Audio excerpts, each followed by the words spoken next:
தரங்கம்பாடி அருகே சிங்கனோடை கிராமத்தில் புடலங்காய் சாகுபடியில் விவசாயிகள் தீவிரமடைந்துள்ளனர். 8 அடி வரை புடலங்காய் வளர்வதோடு நல்ல மகசூல் கிடைத்துள்ளதால் விவசாயிகள் மகிழ்ச்சி அடைந்துள்ளனர். மயிலாடுதுறை மாவட்டம் தரங்கம்பாடி தாலுகா திருக்கடையூர் ஊராட்சி சிங்கனோடை கிராம விவசாயிகள் பாகற்காய், பீக்கங்காய், சுரக்காய், கொத்தவரங்காய், புடலங்காய் உள்ளிட்ட காய்கறிகள் இயற்கை முறையில் சாகுபடி செய்து வருகின்றனர். சிங்கனோடை கிராமம் புஞ்சை நில மணல்சாரி பகுதி என்பதால் இயற்கையாகவே இந்த மணலில் அனைத்து காய்கறிகளும் நன்கு செழித்து வளர்வதோடு கூடுதல் சுவையுடன் காணப்படுவதால் மாவட்டம் முழுவதும் இப்பகுதியில் விளையும் காய்கறிகளுக்கு மவுசு அதிகமாக உள்ள நிலையில் தற்போது இப்பகுதி விவசாயிகள் அதிக அளவில் புடலங்காய் சாகுபடியில் ஈடுபட்டு வருகின்றனர்.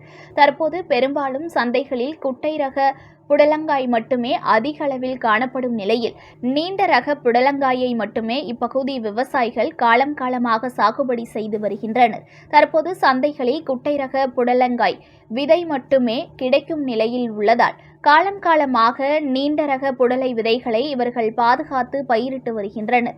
இந்த ஆண்டு பயிரிடப்பட்டுள்ள செடியில் கடைசியாக சில காய்களை பறிக்காமல் அப்படியே விட்டு வைத்து அடுத்த ஆண்டு பயிரிடுவதற்கு அந்த காயிலிருந்து விதைகளை சேமித்து வைத்துக் கொள்கின்றனர்.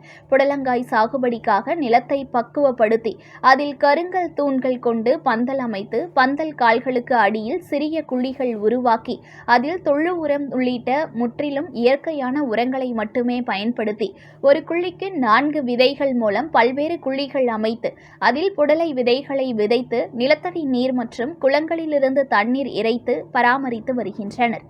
செடி நன்கு வளர்ந்து கொடிகள் படர தொடங்கியதும் அதை பந்தலில் ஏறிவிட்டு தினமும் நீர் பாய்ச்சி வரும் நிலையில் 45 நாட்களுக்குள் புடலங்காய் காய்க்க தொடங்குகிறது.